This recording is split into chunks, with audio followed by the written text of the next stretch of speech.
The Picture of Dorian Gray by Oscar Wilde. The part that I didn't know when I had read this in grade 10 was that in the original version, there had to be 500 edits approximately made by the editor before releasing it in Lippincott's monthly magazine in 1890. So, because of the indecency of Wilde's book, the contents were apparently not appropriate. This one has the full 20 chapters. The full version was first published in a book edition in 1891 by Harvard University Press with no censorship in 20 chapters. This edition contains the full 20 chapter version. So I hadn't known that. I mean, the original version I read was just, I believe, much shorter than this. Dorian Gray. Oh. Mighty piece of work that guy is. Dorian Gray.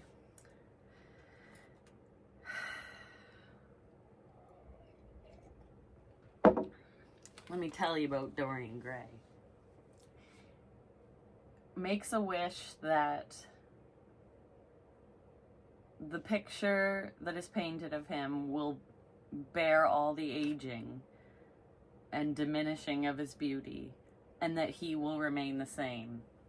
And he wishes that what Basil Hallward has done in his portrait, he makes the wish that he wants the portrait to bear all his ugliness and that he will never have to endure the process of aging. What is definitely great is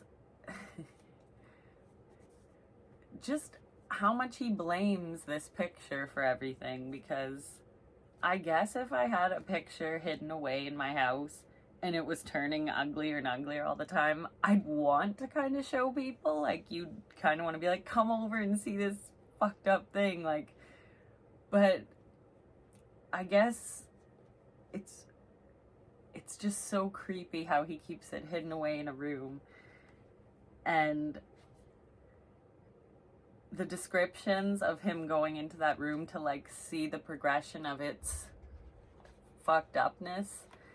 What I love is how he uses the term touch of cruelty in the mouth for how the picture starts to deteriorate. Page 108, this.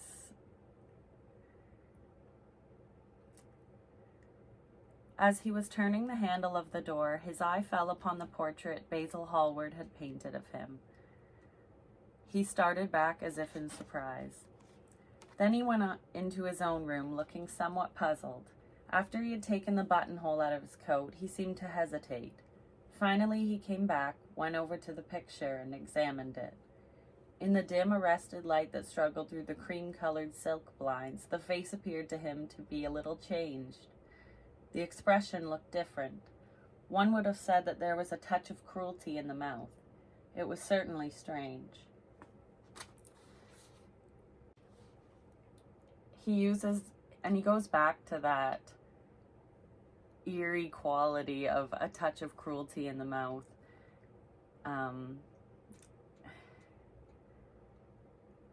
You gotta love this first moment of him examining it and noticing these weird changes in it. I love this book because it's so almost eerie, with just the beauty of Dorian Gray and everything around him in his life, and his fancy lunches and excursions, and then combined with this deteriorating awful photo. And then when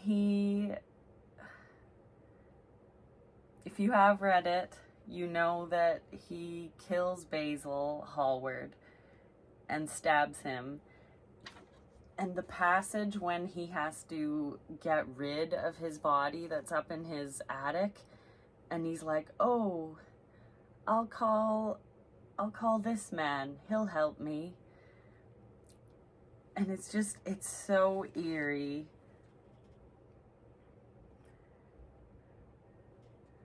Oh yes, Alan Campbell. Yes, I'll have Alan Campbell come. And the poor guy, because he knows his science, has to come over to Dorian's and disintegrate.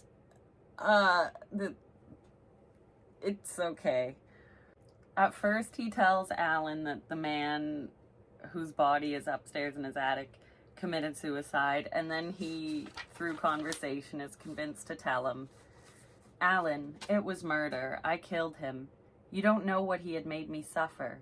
Whatever my life is, he had more to do with the making or the marring of it than poor Harry has had. He may not have intended it. The result was the same. Murder? Good God, Dorian, is that what you have come to? I shall not inform upon you. It is not my business. Besides, without my stirring in the matter, you are certain to be arrested. Nobody ever commits a crime without doing something stupid. But I will have nothing to do with it. And he convinces Alan to help him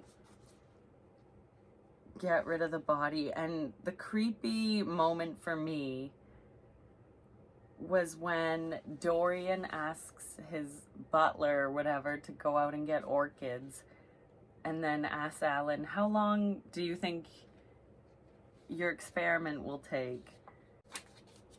Page 205. So yes, Dorian says, will you go out and get me some orchids? And then he says, no trouble, sir. At what time shall I be back? Dorian looked at Campbell. How long will your experiment take, Alan? He said in a calm, indifferent voice. The presence of a third person in the room seemed to give him extraordinary courage. Campbell frowned and bit his lip. It will take about 5 hours, he answered. It will be time enough, then, if you are back at 7:30, Francis. And so then he says, now, Alan, there is not a moment to be lost. How heavy this chest is. I'll take it for you. You bring the other things.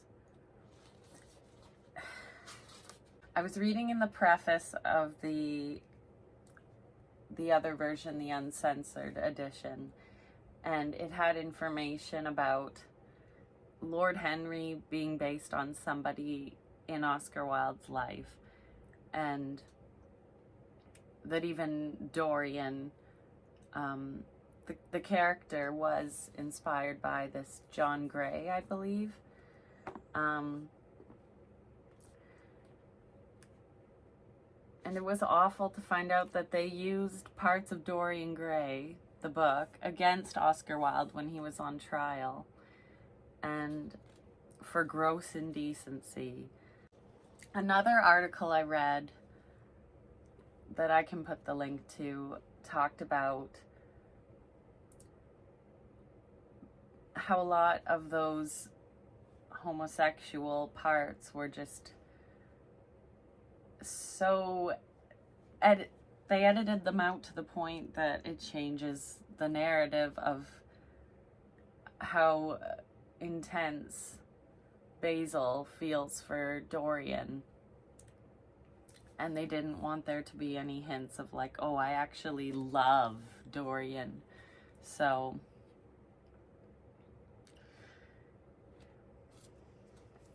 I wish Dorian would have felt a little worse about killing Basil. He was just thinking like, oh, he was the one who made me see my beauty. Like, that's, you know, and then you think, okay, well, what was Dorian still craving so much? Like, he was living this exciting life of, and you would think a fulfilling life would be to have friends like a Basil or whatever. At least he did care when he thought about how he broke Sybil Vane's heart. And when you read about him meeting Sybil and telling Lord Henry, I'm in love with this actress, I just hoped initially, I guess, that it would all be simple, and I guess that wouldn't have been a very interesting thing, but it was terrible, like the way he just ripped Sybil to pieces after her performance that he thought was lackluster. It's like, Dorian, like, she has one bad night in the theater and I'm not in love with you now because of that performance. That's the worst thing you could ever do. Lord Henry's hilarious. I loved reading his little smart-ass aphorisms, but then at the same time, he loses you on some things. You're like, yeah, and then it's like, oh, Lord Henry, that was just offside. Who are you in love with? Asked Lord Henry after a pause. With an actress, said Dorian Gray, blushing. Lord Henry shrugged his shoulders. That is a rather commonplace debut. You would not say so if you saw her, Harry. Who is she? Her name is Sybil Vane. Never heard of her. No one has. People will someday, however. She is a genius. My dear boy, no woman is a genius. Women are a decorative sex. They never have anything to say, but they say it charmingly. Women represent the triumph of matter over mind, just as men represent the triumph of mind over morals. And Dorian's like, Harry, how can you? And then after, Dorian says, Harry, your views terrify me. At the end of his whole thinking about how Dorian has just told him he's in love with Sybil Vane, it's like as he left the room, Lord Henry's heavy eyelids drooped, and he began to think. Certainly few people had ever interested him so much as Dorian Gray, and yet the lad's mad adoration of someone else caused him not the slightest pang of annoyance or jealousy. He was pleased by it. It made him a more interesting study. And I like when he says, there were maladies so strange that one had to pass through them if one sought to understand their nature. And yet, what a great reward one received. How wonderful the whole world became to one. To note the curious hard logic of passion and the emotional colored life of the intellect. To observe where they met and where they separated, at what point they were in unison, and at what point they were at discord. There was a delight in that. What matter what the cost was? One could never pay too high a price for any sensation. It's pretty much from chapter 11, page 153. Dorian's just thinking about this book that Lord Henry had given him, and then goes on to think about life itself. And page 154. There were mornings indeed at night when, lying sleepless in his own delicately scented chamber, or in the sordid room of the little ill-famed tavern near the docks which, under an assumed name and in disguise, it was his habit to frequent, he would think of the ruin he had brought upon his soul, with a pity that was more poignant because it was purely selfish. But moments such as these were rare. That curiosity about life which Lord Henry had first stirred in him, as they sat together in the garden of their friend, seemed to increase with gratification. The more he knew, the more he desired to know. He had mad hungers that grew more ravenous as he fed them. Yeah, and I guess the tavern was like sort of this opium den that he'd go to. Oh yeah, page 110 is when he's thinking about like what to do with this picture. But the picture, what was he to say of that? It held the secret of his life and told his story. It had taught him to love his own beauty. Would it teach him to loathe his own soul? Would he ever look at it again? No, it was merely an illusion wrought on the troubled senses. The horrible night that he had passed had left phantoms behind it. Suddenly there had fallen upon his brain that tiny scarlet speck that makes men mad. The picture had not changed. It was folly to think so. Yet it was watching him, with its beautiful marred face and its cruel smile. Its bright hair gleamed in the early sunlight. Its blue eyes met his own. A sense of infinite pity, not for himself, but for the painted image of himself, came over him. It had altered already, and would alter more. Its gold would wither into gray. Its red and white roses would die. For every sin that he committed, a stain would fleck and wreck its fairness. But he would not sin. The picture, changed or unchanged, would be to him the visible emblem of conscience. He would resist temptation. He would not see Lord Henry any more, would not at any rate listen to those subtle poisonous theories that in Basil Hallward's garden had first stirred within him the passion for impossible things. It is the creepiest when Dorian's flashing back to what he just did last night in killing Basil. On page 192, gradually the events of the preceding night crept with silent, blood-stained feet into his brain and reconstructed themselves there with terrible distinctness. He winced at the memory of all that he had suffered, and for a moment the same curious feeling of loathing for Basil Hallward that had made him kill him as he sat in the chair came back to him, and he grew cold with passion.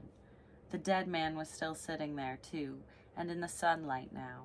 How horrible that was! Such hideous things were for the darkness, not for the day. Lord Henry, he has you on his side sometimes. Page 20 it's interesting where he says, "There is no such thing as a good influence, Mr. Gray. All influence is immoral. Immoral from the scientific point of view." Why? Because to influence a person is to give him one's own soul. He does not think his natural thoughts, or burn with his natural passions. His virtues are not real to him. His sins, if there are such things as sins, are borrowed. He becomes an echo of someone else's music, an actor of a part that has not been written for him. The aim of life is self-development. To realize one's nature perfectly, that is what each of us is here for. People are afraid of themselves nowadays. They have forgotten the highest of all duties, the duty that one owes to oneself. Of course they are charitable. They feed the hungry and clothe the beggar. But their own souls starve and are naked. Courage has gone out of our race. Perhaps we never really had it. The terror of society, which is the basis of morals, the terror of God, which is the secret of religion, these are the two things that govern us. And yet, and then at 21, Dorian Gray, it's just, after listening to Lord Henry and his kind of, he starts to talk about you, Mr. Gray, you yourself with your rose-red youth and your rose-white boyhood. You have had passions that have made you afraid, thoughts that have filled you with terror, daydreams and sleeping dreams whose mere memory might stain your cheek with shame. Stop, faltered Dorian Gray. Stop, you bewilder me. I don't know what to say. There is some answer to you, but I cannot find it. Don't speak. Let me think. Or rather, let me try not to think. Yes, okay. Page 44, Lord Henry shows up at his aunt's late. And then he's describing who's there at their party, I believe. Yeah, he's describing just who's sitting at the table, and then his own neighbor was Mrs. Vandeleur, one of his aunt's oldest friends, a perfect saint amongst women, but so dreadfully dowdy that she reminded one of a badly bound hymn book. Jeez, Lord Henry.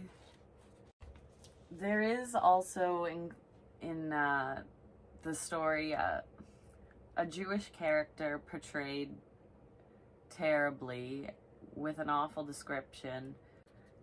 He may have also been doing it to kind of slight George Eliot because she had written Daniel Deronda. There was something I read in an article that he wanted to kind of counter the portrayal that George Eliot had in one of her books. The unfavorable description, it just makes you, as you're reading it, stop and you're like, oh, like, why is this so harsh? What is up with this harsh description? And